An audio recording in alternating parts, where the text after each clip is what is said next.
सखी है दुल्हन के बाबू याद करियो छै है ना, हे पटवारियो छै है ना, हे जिम्मेदार छै है ना।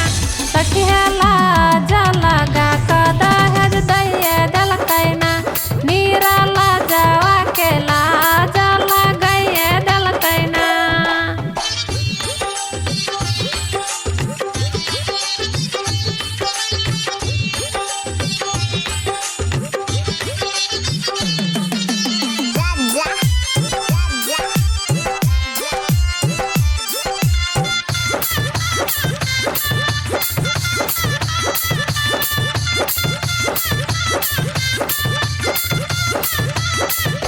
सखी है दूल्हा के चाचा इज्जत बेचवा छै है ना, हे बेटे बेचवा छै है ना, हे निर्लजवा छै है ना।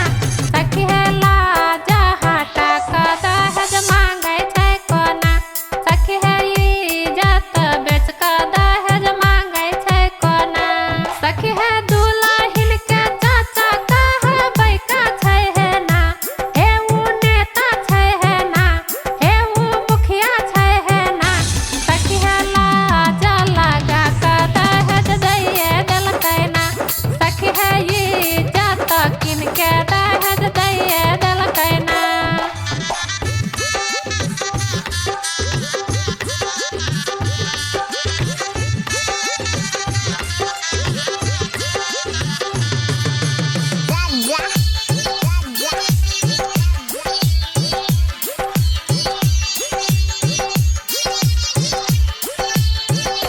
सखी है दूल्हा के मामा पारा चटवा छै है ना, हे दलिद्रा छै है ना, हे भगिन बेचवा छै है ना।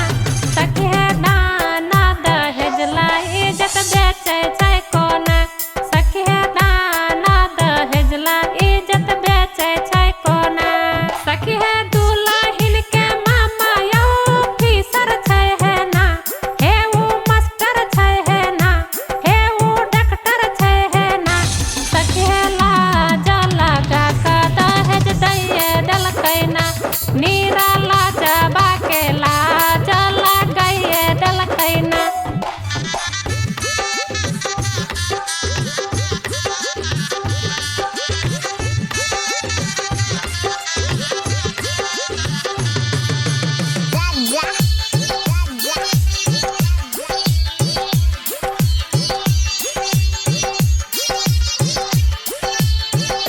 सखी है दूल्हा के फूफा नीरा लजवा छै है ना, हे उ चरवा छै है ना, हे बहु बेचवा छै है ना। सखी है दाना दहेज ला इज्जत बेचै छै कोना, सखी है दाना दहेज ला इज्जत बेचै छै कोना।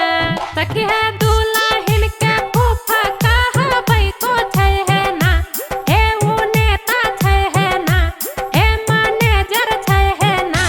नीरा लाजवा के लाज लगाइए देलकै ना, बहु बेटवा के दहेज दैये देलकै ना।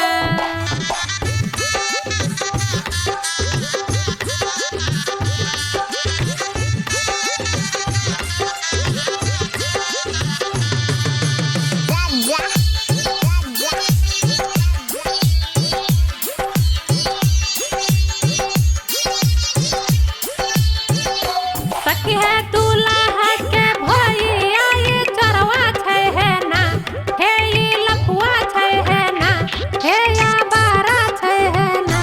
मोटरसाइकिल के खातिर इज्जत बेचिए लेलकै ना, मोटरसाइकिल के खातिर इज्जत बेचिए लेलकै ना।